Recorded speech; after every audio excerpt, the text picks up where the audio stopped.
Halo semua, kembali lagi di Kontraflow. Hari ini macetnya parah. Dan hari ini kontraflownya diadain karena sebelah kirinya macet parah.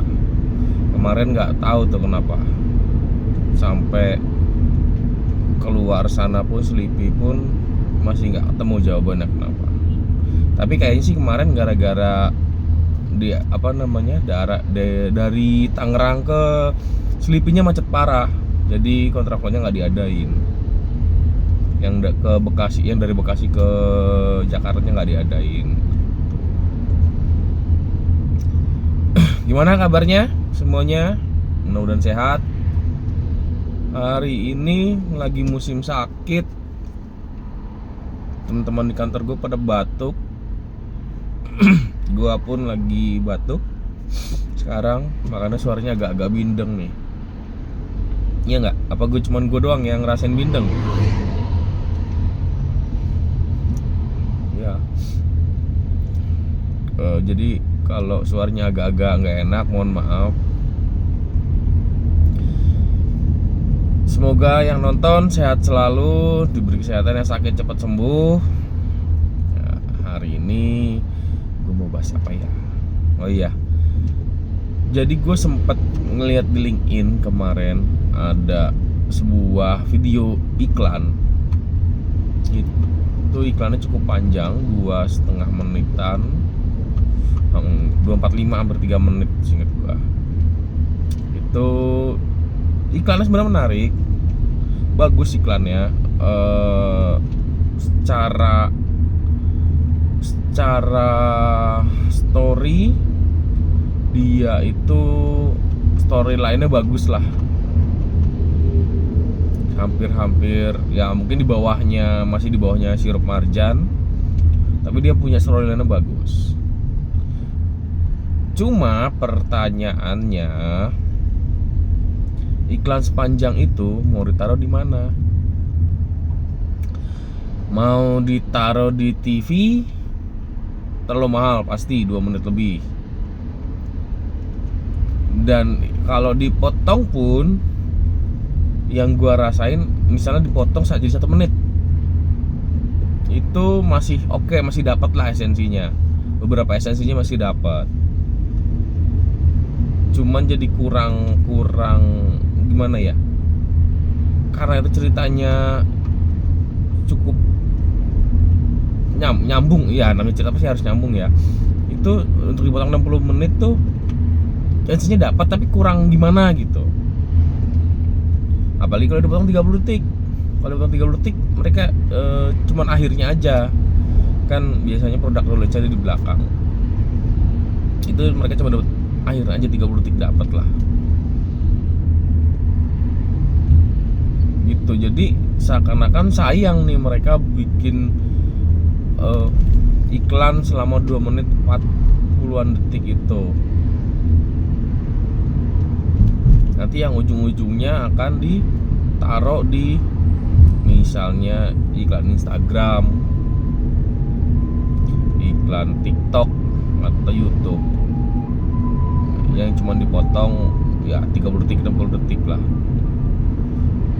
Mungkin di YouTube bisa 2 menit, cuman apakah ada orang yang menonton iklan selama 60 detik lebih? Bahkan feeling gue 30 detik aja jarang. Itu pun orang yang nonton di 30 sampai 60 detik itu paling iklan-iklan game, ya kan? Dan iklan-iklan game itu sangat jarang. Yang selama gue ini ya, sangat jarang iklan-iklan produk makanan, minuman, parfum, FMCG itu jarang. Kebanyakan fintech, iklan game lagi, fintech atau ya transportasi, Grab, Gojek gitu, yang di aplikasi game. Di luar itu gue jarang banget ngeliat. Terus gue juga ngeliat tren saat ini, karena orang jarang Sorry, karena orang melihat video itu dari YouTube, maka iklan-iklannya akan nanti ditujukan ya iklan YouTube. Catch-nya itu harus perusahaan bikin iklan harus punya catch-nya di 2 detik, 3 detik pertama. Ya itu memang dari dulu ada lah,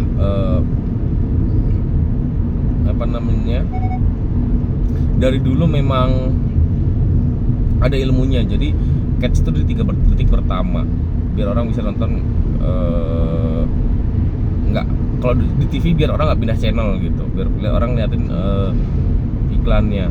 Nah kalau di YouTube pun sama, harus punya 3 detik pertama, karena kan 3 detik itu nggak bisa di skip ya, 3-4 detik kan nggak bisa di skip. Skipnya baru setelah di detik kelima, iklan itu baru skip. Di detik keempat, gue lupa 4 atau 5 itu baru bisa di skip. Nah orang dari perusahaan itu yang bikin iklan, pengiklan itu harus punya catch-nya di detik kelima itu, biar orang ngeliat, iklan apa nih gitu. Cuman memang susah, makanya perusahaan-perusahaan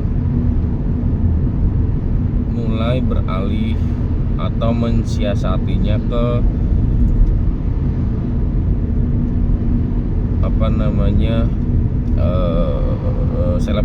selebgram atau tiktokers. Itu membuat sebuah video cerita tapi dimasukin produk. Itu lebih akan kemakan iklannya gitu istilahnya, bahkan lebih ditonton. Apalagi kalau misalnya kontennya konten yang relate atau memang penontonnya banyak.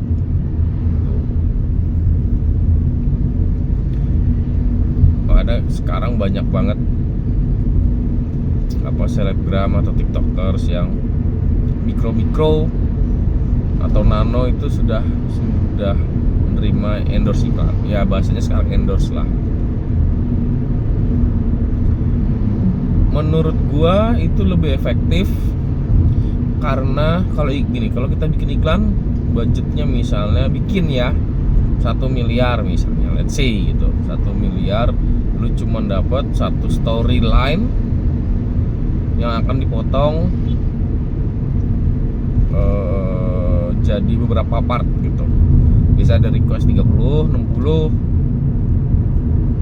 gitu, atau bahasa 15 detik gitu, ada 15, 30, 60 gitu. Kalau dulu cuma 30, 60 waktu TV, sekarang karena ada YouTube sama Instagram bisa dipotong sampai 15 detik. Lu cuma punya ya 1 story gitu. Tapi kalau misalnya lewat kita nano mikro, budget 1 miliar itu kita bisa punya ratusan story gitu mengenai produk tersebut. Dan sekarang tuh memang mikro sama nano tuh menurut gua ya akan lebih efektif, karena orang akan lebih banyak yang ngelihat dibandingkan lu masang satu iklan di YouTube. Ya memang target audiensnya kalau misalnya di YouTube target audiensnya lebih dapat, cuman ya sama aja kayak TV walaupun bisa dilihat target audiensnya, tapi kan semua orang terlalu luas lah bisa dibilang. Cuma sama aja kayak misalnya nano sama mikro, mereka kan bisa dapat SAS-nya itu udah cukup menurut gua buat landasan kita untuk endorse ke dia. SAS-nya bisa kita lihat, cocok, masukin. Dan syukur-syukur videonya FYP kan itu bonus menurut gua. Jadi kalau misalnya FYP dari brand harusnya bisa beriklan lagi dengan story yang berbeda gitu. Jadi kita dalam 1 miliar itu misalnya punya 1000 let's say misalnya 1000 KOL, kita punya 1000 story yang berbeda. Atau kita punya sebuah tema, satu tema tapi story-nya bisa berbeda. Jadi 1000 tema berbeda, bahkan lebih gitu. dengan duit 1 miliar tersebut. Itu menurut gua. Ya memang repotnya kita harus ngirim produk, makingin. Jadi seperti itu. Makanya sekarang itu sangat berubah banget dari mungkin 5 tahun ke belakang, terutama semenjak pandemi Covid. Gaya beriklan pun sudah berbeda. Dan sekarang videotron di gedung-gedung sudah mulai marak. Mungkin teman-teman yang lewat tol juga merasakan sekarang lebih banyak videotron daripada baliho-baliho. Itu jadi lebih menarik juga.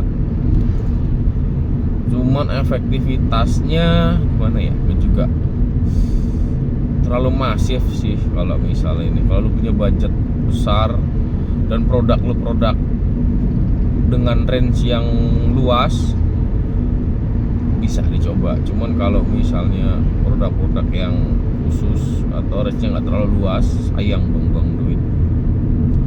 Snack itu masih bisa, snack kan luas, nggak cuman anak-anak tapi bapak-bapak mungkin sampai umur 30 masih sedang ngemil. 35 ke bawah lah sampai 17, mungkin sampai anak-anak tuh masih bisa ini makan.